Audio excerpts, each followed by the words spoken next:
प्रातः क्लास चल रहा था।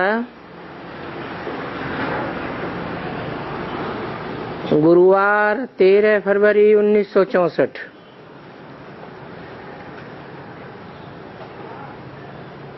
चौथे पेज की तीसरी लाइन में बात चल रही थी।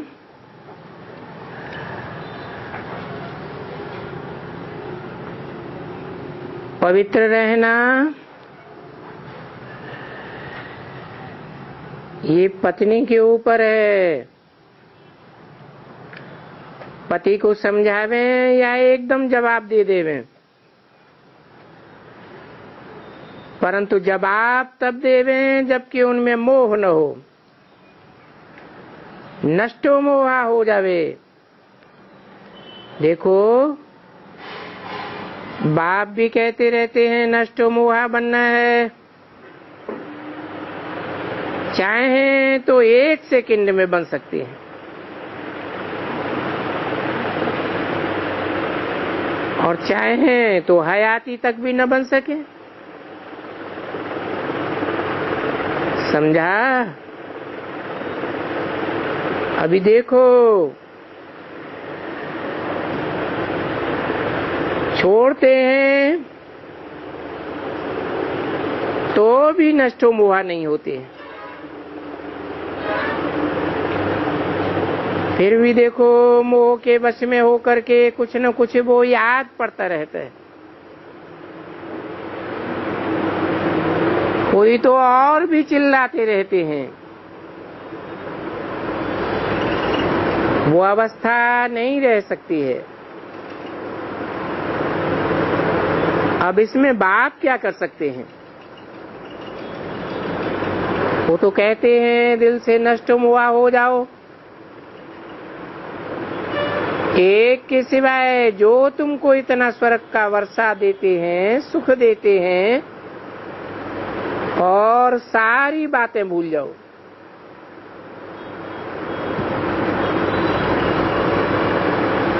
ये कर्म ही कर्म कूटते रहेंगे या पूछते रहेंगे, उनसे तो बाप क्या कहेंगे?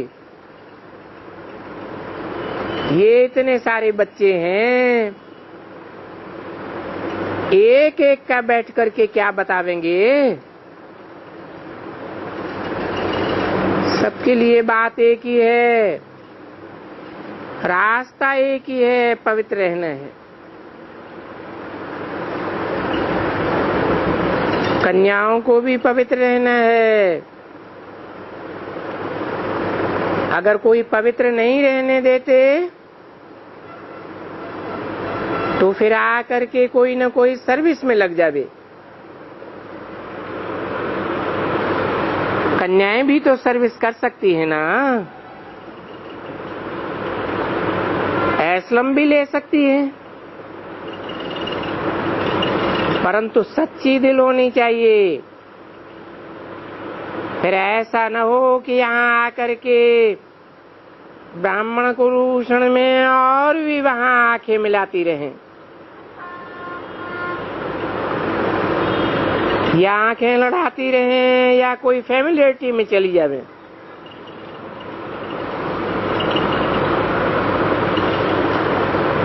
देखो, बाबा के पास बहुत बच्चे हैं।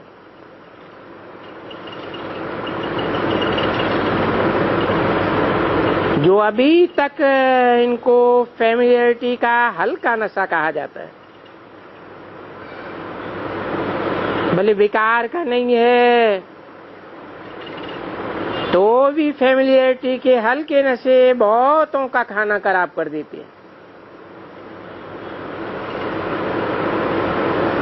मैं तो इसे मम्मी के रूप में देखती हूँ। ये तो मेरी बड़ी दीदी है। ऐसे ऐसे फैमिलियरिटी में चलते रहते हैं, उनको मालूम नहीं पड़ता है, परंतु फिर ऐसों की अवस्था चढ़ती नहीं है। वो सर्विस के इतने लायक नहीं बन सकते। क्यों? क्योंकि बुद्धि एकाग्र नहीं रहती है,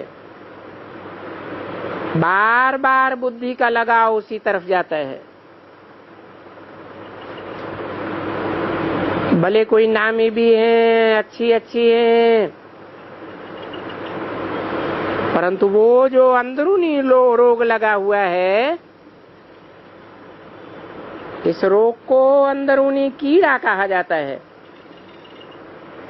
कौन सा रोग? लगाव झुकाव का रोग। एक बाहर का कीड़ा होता है, एक अंदर का कीड़ा होता है। फैमिलियरिटी में मेल भी बहुत आते हैं और फीमेल्स में भी बहुत होते हैं।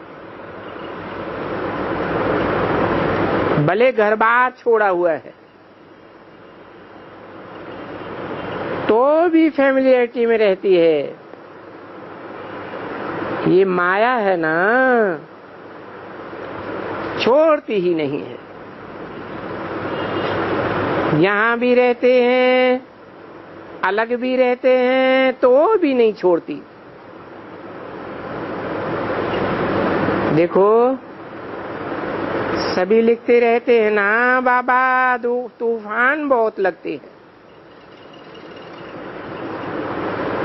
तूफान लगते हैं, तो जरूर कहाँ न कहाँ तूफान का हल्का नशा आ जाता होगा।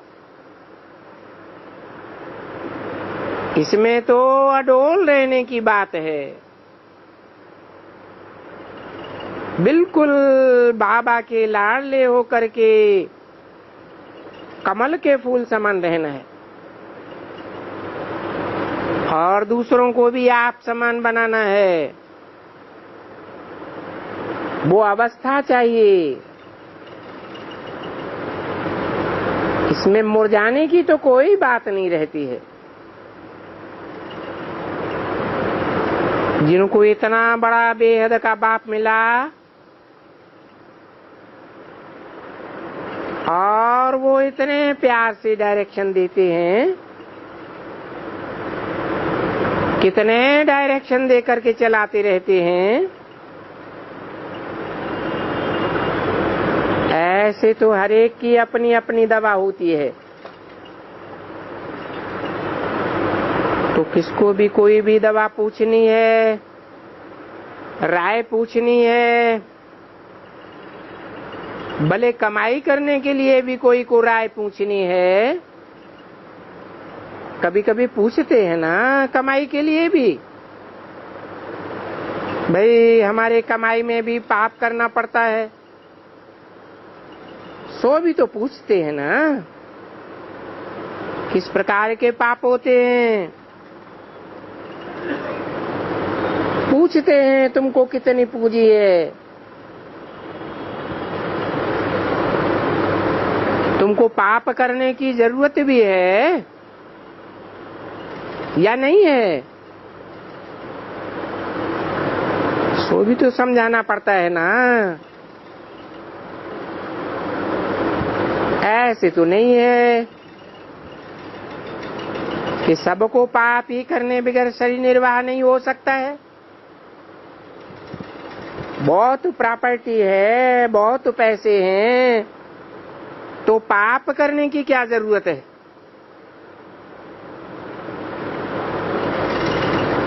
हाँ, ऐसे बहुत होते हैं जिनका शरीर निर्वाह भी नहीं चल सकता है। अगर लौकिक कमाई में थोड़ा पाप न करें, समझा ना। अभी तो समय ही ऐसा होता जाता है। कोई कोई ऐसे होते हैं उनके पास पैसे बहुत हैं, तो उनको तो कोई भी पाप करने की दरकार नहीं रहती है, क्योंकि आजकल धंधे व्यवहार में ठगी ठगी लग गई है। करप्शन, मिलावट, झूठ, झूठे कागजों को बनाना, फलाने फलानी बातें यहाँ बहुत होती है। 13/2/64 की वाणी का 5वां पेज। तो हर एक को बैठ करके अपने लिए पहले से दवा पूछनी चाहिए कि मेरे को लौकिक व्यवहार में ये काम करना पड़ता है। तो बाबा राय देंगे, बच्चे तुम्हारे पास धन बहुत है, तो क्यों ऐसा करते हो? ऐसा करने से तुम्हारे संस्कार पक्के हो जाएंगे। आखिर तुमको दरकार क्या पड़ी है? तो एक एक के लिए दवा अलग अलग है और हर एक अपने अपने कर्म बंधन में बीमार है। ऐसे नहीं है कि कुछ कर्म करके पीछे कहना कि बाबा ये काम में मैं फंस गया। अरे क्यों फंसा? ये तो तुमको बाप से पहले ही पूछना था। तो बाबा भी तुमको राय देवे कि तुमको क्या लोड पड़ी है। देखो, बहुतों का धन बहुत बहुत है, तो बच्चे अभी तुमको क्या धन की जास्ती परवाह पड़ी हुई है? तुम्हारे पास इतना धन है जो तुम अपने बच्चों को भी बैठ करके खिलाबो तो भी बहुत काफी है। क्योंकि बाप जानते हैं, बच्चे जानते हैं कि बाकी यहाँ कहाँ तक रहना है। इस दुनिया में तो जास्ती रहना ही नहीं है। तो फिर आमदनी के लिए अगर काफी धन है तो बस पीछे शांत करके अपने बाप से बरसा लेना। क्योंकि फिर धंधे दोरी में बुद्धि तो जाती है ना। अगर धंधे दोरी में न जाए तो बात मत पूछो। देखो, बच्चे गोरख धंधे से आकर यहाँ रहते हैं तो यहाँ आकर के उनकी बहुत ही अच्छी कमाई हो जाती है, अवस्था अच्छी बन जाती है। फिर गोरख धंधे में जाओ तो जरूर कुछ न कुछ विकर्म होते रहते हैं। वो विकर्म फिर मनसा में आते हैं और मनसा में आते आते कर्मणा में भी आने लग पड़ते हैं। बहुत आते हैं। तो हर एक के लिए अपनी अपनी दवा अलग अलग है। तो हर एक को पूछ लेना चाहिए, बाबा इस हालत में हमको क्या करना चाहिए, क्या करना है? बाबा पूछते रहते हैं ना, कदम कदम पर पूछते रहते हैं, इस हालत में क्या करना चाहिए। सबके लिए तो एक जैसी दवाई नहीं होती है। श्रीमत पर चलना बहुत जरूरी है। उसमें भी बाप कहते हैं कि सदैव मीठे रहो, कोई से भी लड़ना झगड़ना बिल्कुल ना होने पावे। नहीं तो देखो, आपस में लड़ते झगड़ते भी तो बहुत रहते हैं ना। कितनी एक दूसरे को तकलीफ देते हैं। घर में तो झगड़ा करते थे, फिर अगर यहाँ भी आकर के झगड़ते हैं तो और ही उनकी अवस्था को लोड़ा आ जाता है। यहाँ आकर झगड़ने वालों को समझ लेना चाहिए हमारा पद बहुत ही भ्रष्ट होता है। ऐसे बच्चों को डर भी नहीं रहता है। नहीं तो बाप कहते हैं बिल्कुल मीठे होकर के चलो, अपने ज्ञान मार्ग में तो बिल्कुल मीठा रहना है। नहीं तो क्या होता है, बाहर में कुछ उल्टा सुल्टा करते हैं तो बदनामी बहुत करते हैं। बोलते हैं क्या, ये कहते हैं कि हमको ईश्वर पढ़ाते हैं, हम सच्चखंड का बादशाह बनते हैं, हम यहाँ सच्ची बातें सीखते हैं और हम कोई भी पाप नहीं करते हैं। तो देखो ऐसों के ऊपर कितना बोझा चढ़ता है, बहुत डिसर्विस करते हैं। तो गोया किसके साथ कोई लड़ाई की तो पाप हुआ ना। ऐसे पाप होते रहते हैं तो आबरू गई ना, बाप की आबरू गंवाई। तो गाया जाता है ना, सदगुरु निंदक ठौर न पावे।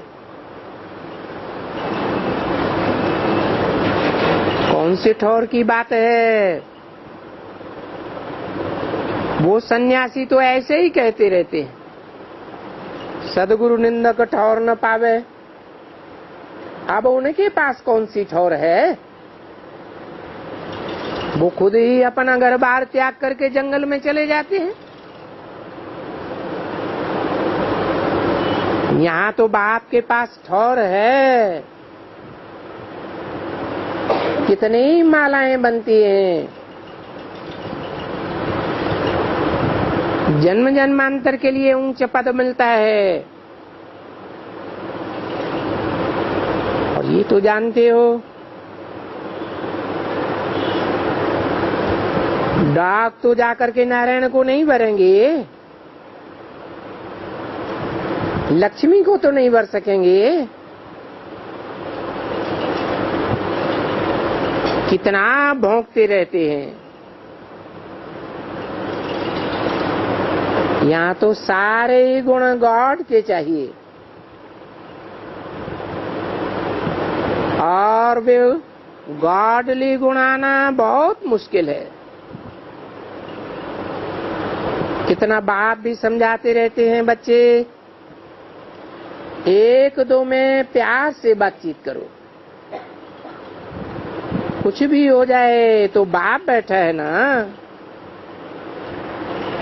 कोई को भी किसको भी कुछ दुख हो तो फिर देखो ला यहाँ कहता है ना, दो गवर्नमेंट बोलती हैं,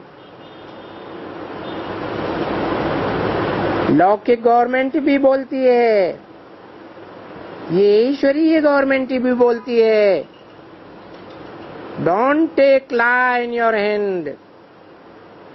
ला अपने हाथ में नहीं लेना चाहिए।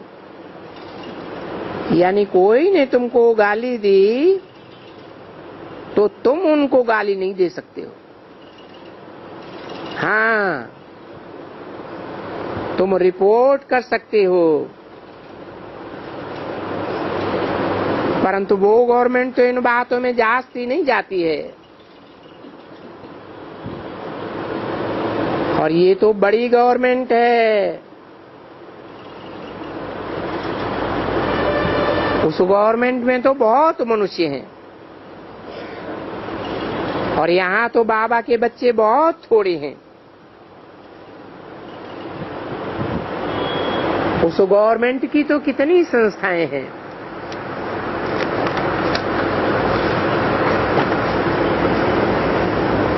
दुनिया में करोड़ों संस्थाएं होंगी। 13/2/64 की वाणी का 6ठा पेज। और यहाँ देखो बाबा के बच्चे कितने हैं। बाबा कहते हैं तुम थोड़े हो, बार बार समझाते रहते हैं कि बहुत मीठे बनो।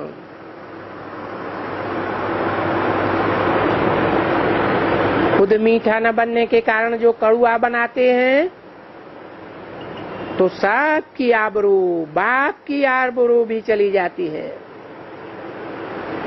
सारे ब्राह्मण कुल को कलंक लगाए देते हैं।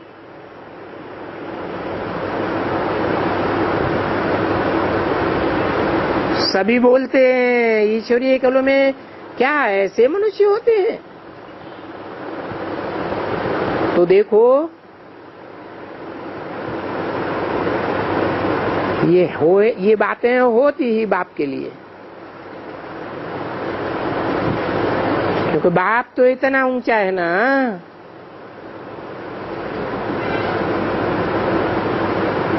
ये सदगुरु की निंदा कराने वाले का अक्षर बुद्धि में बैठना चाहिए। भले हर एक की अवस्था अपनी अपनी नंबरवार है,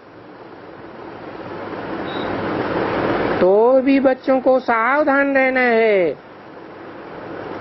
जबकि बाप आए हैं पढ़ाने के लिए। जब हम कहते हैं कि हम ईश्वर के बच्चे हैं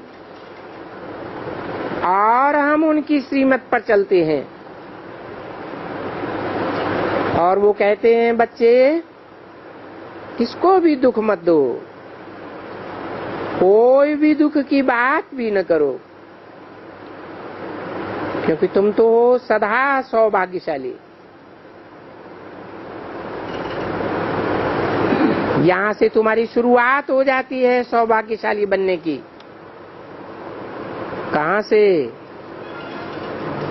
है? सदा सौभाग्यशाली बनने की शुरुआत यहाँ से हो जाती है। कहाँ से है? संगम युग से। तो शुरू में ही अगर उनमें बाधा पड़ती जाएगी तो फिर सदा सौभाग्यशाली बनने में बाधा पड़ती जाएगी। तुम सभी ऐसे बन रहे हो। तुम बच्चों को तो बहुत बहुत ऊंच पद मिलता है अगर तुम सिर्फ शांति से सुबह को बैठ करके बाबा को याद करो और अपने ऊंचे पद को याद करो। सिर्फ रात को उठ करके 3-4 बजे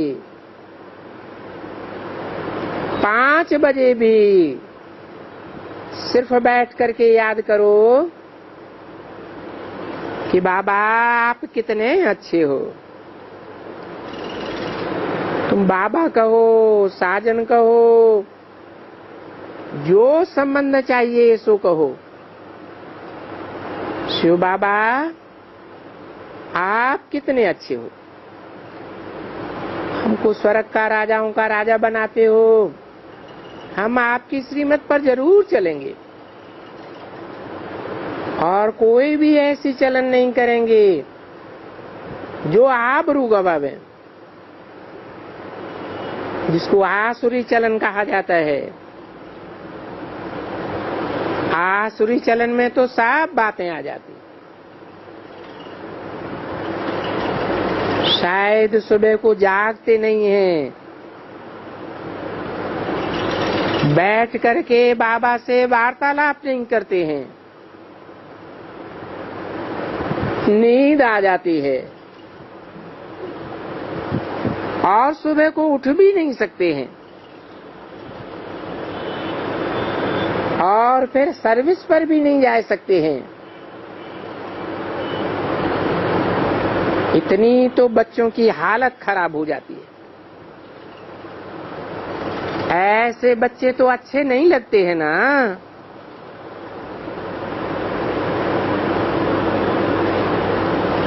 तो लोग बोलते हैं ये तो कोई गॉड के बच्चे बनने लायक नहीं है,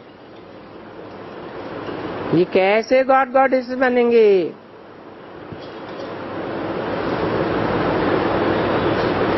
इनमें अभी तक डॉग के संस्कार बहुत हैं। ये तो कोई काम की नहीं है। तो बाबा को उनको देखने की भी अंदर में दिल नहीं होती है। किनको? जिनमें डॉग एंड विचेस के संस्कार होते हैं। उनकी चलन से देखने से मालूम तो पड़ जाता है ना कि दिल पर चढ़ने वाले बच्चे कौन कौन हैं। कोई बाप होते हैं, उनको बच्चे होते हैं, तो उनके दिल में होता है कि चलो ये बच्चा बड़ा अच्छा है, ये बहुत भला है, हमारे कहने में चलने वाला है। फिर कोई बच्चे को देखकर कहते हैं ये बच्चा तो कोई काम का नहीं है, ये तो नालायक है। तो बाप भी कहते हैं ये स्वर्ग में भी चलने लायक नहीं है। ऐसे ऐसे बाबा कह देते हैं। तो ये क्या हो गया? अंदर से उनके लिए शोभावना ही नहीं निकलती है, क्योंकि उनके कर्म ही ऐसे होते रहते हैं। तो अंदर में सोचते हैं कि ये क्या राज्य लेंगे। वो मल्ल युद्ध होती है ना, तो वहां भी कहते हैं ये तो देखो घड़ी घड़ी चोट खाते रहते हैं। ये क्या है? अरे जाओ जाओ, बाहरी जाओ, आया है मल्ल युद्ध पर। तो बाप भी ऐसे कहते हैं, अरे ये माया को जीत नहीं सकते हैं।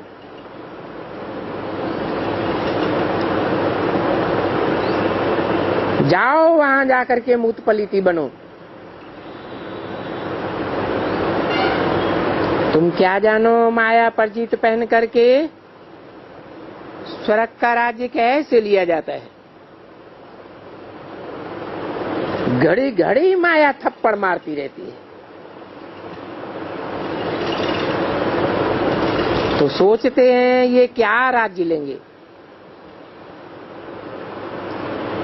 बाप तो जरूर ऐसे समझते रहते हैं ना। बाप बच्चों के लिए बेहद का बाप है ना, तो बेहद की प्रॉपर्टी देते हैं। परंतु जब रिपोर्ट्स आती है तो बोलते हैं कि ये क्या है। फिर उनको लिख देंगे, जाओ जाओ तुम माया के ऊपर बारी जाओ, तुम यहाँ क्या चलेंगे। आए हैं लक्ष्मी नारायण को वरने के लिए।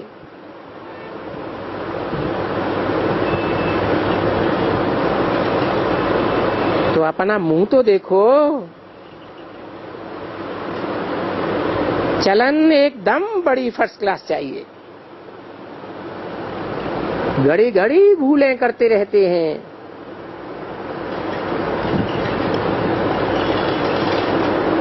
मिस्टेक्स बहुत होती है, और घड़ी घड़ी नाम बदनाम करने से बच्चों को फिर अभ्यास हो जाता है, टेव पड़ जाती है।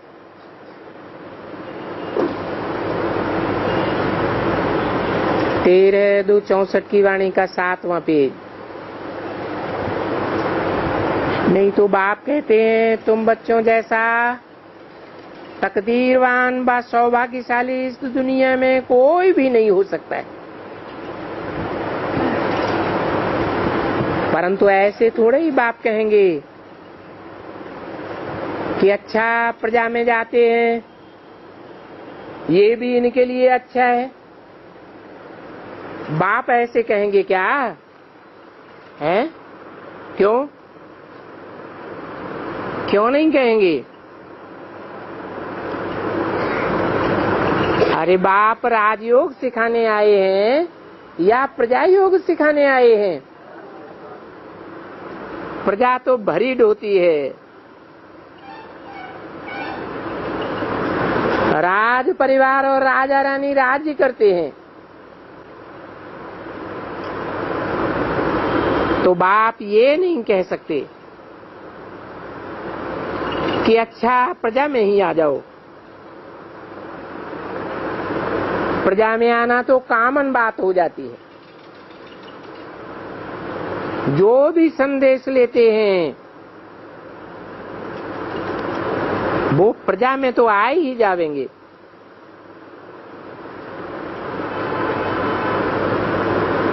मेरे मुख से 2 शब्द भी सुने तो स्वर्ग में क्यों नहीं आवेंगे? तो बाप कहेंगे जब बच्चे बने हो, सगे बच्चे बने हो, तो अपने सगेपन की चलन देखनी होती है। ऐसी चलन देख करके बाप खुश भी होगे, क्योंकि ऐसे मत समझो कि बाप सबको एक जैसा प्यार कर सकते हैं। हाँ, बाहर से भले करें, पर अंदर में उनको मालूम है कि ये हमारा नाम बदनाम करने वाला है। इनकी चलन बहुत गंदी है। इसलिए बाप कहते हैं मेरे अंदर के प्यार और बाहर के प्यार की युक्ति बहुत है।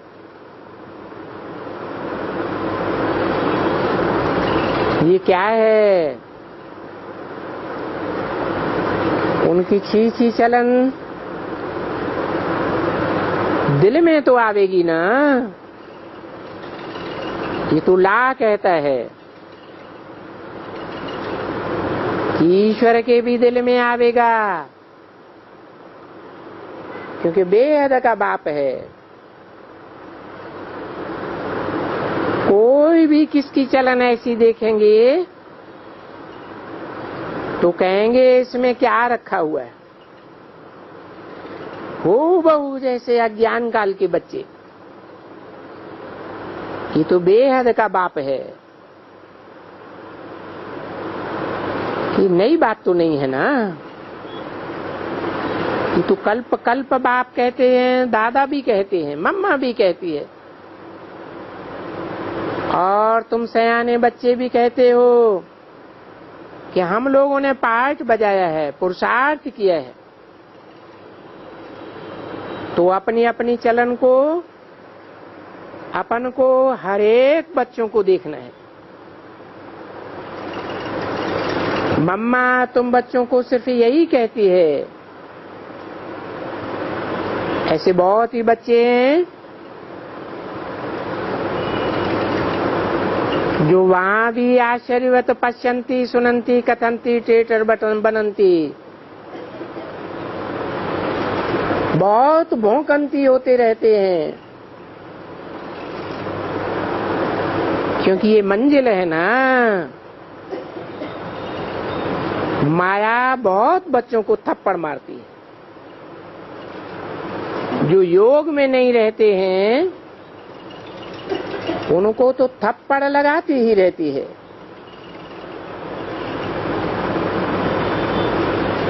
अर्थात जो रात को बिल्कुल नहीं जागते, बाबा तो कहते हैं रात को जागते रहो। ऐसे नहीं कि बाबा को कोई धंधा नहीं है। बाबा को तो सबसे जास्ती ख्यालात आते, तो भी रात को घंटा, 1.5 घंटा, अरे कभी तो सारी रात भी नींद नहीं आती है। ख्यालात भी रहते हैं ना ऐसे मत समझो कि रात में नींद नहीं आती है।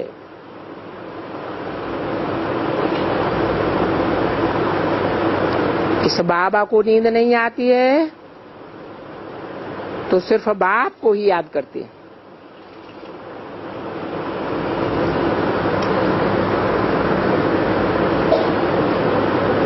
अरे इतना ही याद करते हैं, फिर और ही माया के सभी ख्यालात आते रहते हैं। ये करना है, वो करना है, ये कैसे हो। गवर्नमेंट के ऑफिसर्स को कैसे पकड़ें, बच्चियों को क्या प्रबंध करके देवें, क्या इनकी एसोसिएशन बनावें, ये कैसे बेचारी दुख से छूटे। ये फलानी बांधेली बेचारियां फंसी हुई हैं,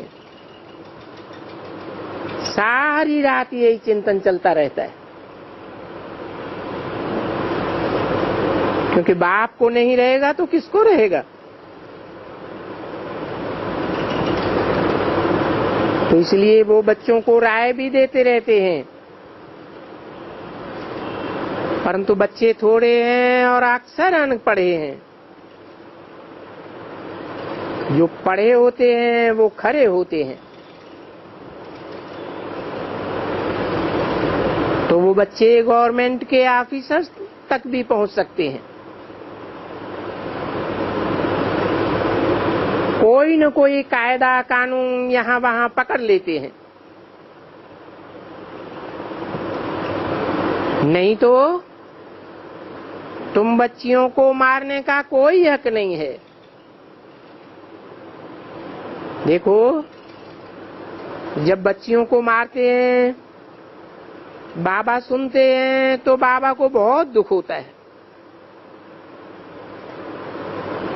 तो क्यों इनको मार खानी चाहिए? ये क्या ऐसी गवर्नमेंट है कि अगर कोई कन्या और माता जावे रिपोर्ट करे तो वो गवर्नमेंट के लोग इनको मदद ही नहीं करते।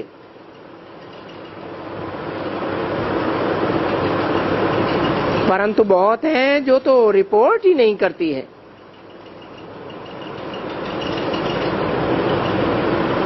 रिपोर्ट करती हैं और बोलती हैं पता नहीं कुछ हो जावे, पति को दुख हो जावे। अरे यहाँ तो बहुत बहादुर चाहिए,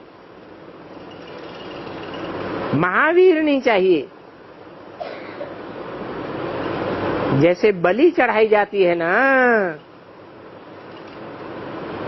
फट से खलास, ये भी ऐसे ही है। बस बाप का बनना है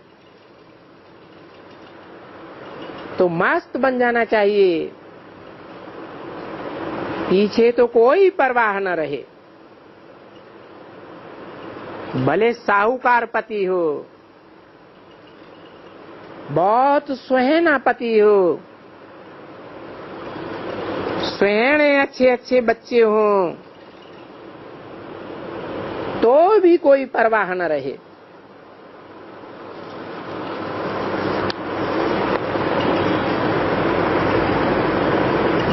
यहाँ तो उसका सुहाना पति है और बहुत प्यार है तो वो छोड़ भी नहीं सकती है,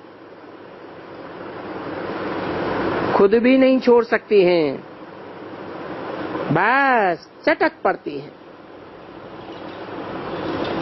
क्योंकि हैं तो वो बरोबर बंदर और बंदरियां।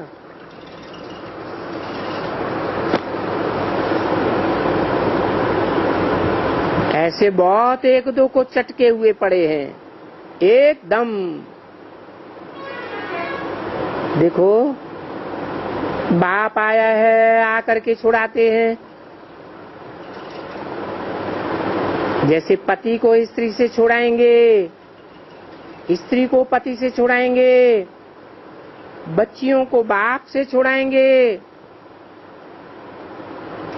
कहेंगे चलो जाओ,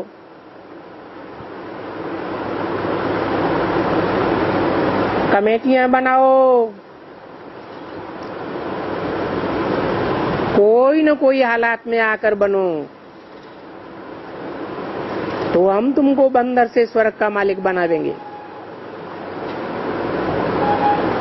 तो देखो कितना छुड़ाने के लिए प्रयत्न करते हैं, परंतु बहुत हैं जो छूटना ही नहीं चाहते हैं। नहीं तो छूटने के लिए तो कोई परवाह नहीं होनी चाहिए, बिल्कुल नहीं। छूटने के लिए कोई देरी थोड़ी लगती है। देखो शुरुआत में भी छूटे हैं तो झट से छूट गया ना एकदम, उस समय में तो झट आ गए। ये भी ड्रामा का राज था जो बहुत छूट गई, ढेर की ढेर छूट गई। फिर बाद में कईयों को माया खा गई। ये माया बड़ी प्रबल है ना बच्चे, इसलिए जितना जितना जो बाप से बात करेगा, सुबह को उठ करके सिर्फ आधा घंटा, पौना घंटा, पाव घंटा भी, घड़ी दो घड़ी, आधी घड़ी, तो बाप की उनको मदद जरूर मिलेगी। दिन में तो गोरख धंधा लगा रहता है और रात को तो सन्नाटा छा जाता है, सब सो जाते। इसलिए इसको कहा जाता है ब्रह्म मुहूर्त, यानी अमृत बेला। ये ईश्वर की बेला है। ब्रह्म ईश्वर को कहा जाता है ना, ब्रह्म मुहूर्त, तो ये ईश्वरीय बेला है। इस समय में सबको ईश्वर को याद करना है। अच्छा, ओम शांति।